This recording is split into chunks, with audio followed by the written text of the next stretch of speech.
Déjà, il y a ce que nous, on peut faire en tant qu'entreprise. Et il s'agit de continuer à développer des produits qui sont meilleurs pour la santé, mais surtout qui répondent aux attentes des consommateurs. Parce qu'on sait très bien que les consommateurs dans chaque pays sont différents, ils ont des attentes différentes, un historique, une culture différente.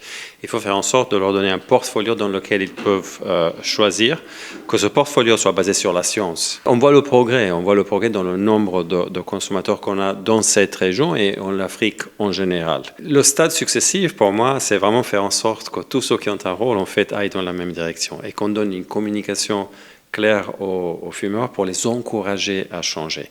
Des pays comme la Nouvelle-Zélande l'ont fait avec beaucoup de succès et ils sont virtuellement libérés des cigarettes. C'est faisable ici aussi, clairement, avec une différenciation parce que le pays est différent, la culture est différente, il faut être respectueux de ça et le comprendre. Ces critiques, elles sont de moins en moins, dans le sens que toutes les organisations de santé sérieuses ne mettent pas en doute que ces produits sont bien meilleurs que la cigarette. C'est rare qu'on trouve des vues différentes. Pourquoi? Parce que quand on prend par exemple le tabac chauffé, on sait très bien qu'il réduit de 90 à 95% les niveaux de composants toxiques par rapport à la cigarette. Sur la cigarette électronique, il est évident et difficile à disputer que la réduction elle est même des fois même un peu plus élevée, au point que Public Health England, l'autorité pour la santé en Angleterre, a même dit que les cigarettes électroniques seraient 95% moins nocives que la cigarette. C'est leur conclusion. Quand il s'agit des sachets de nicotine, en fait, il n'y a même pas de vapeur qui se dégage, il y a des arômes et de la nicotine, donc clairement, ils sont peut-être encore meilleurs.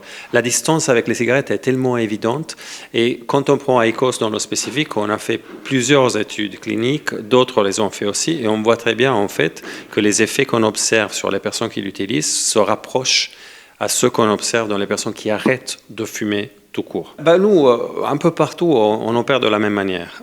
Donc on essaye d'engager un dialogue avec tous ceux qui veulent avoir un dialogue. Et en général, je dois dire, dans cette région et au Maroc en particulier, je crois qu'il y a des gouvernements mûrs et ouverts au dialogue qui après prennent leurs décisions, ce qui est clair et qu'on respecte.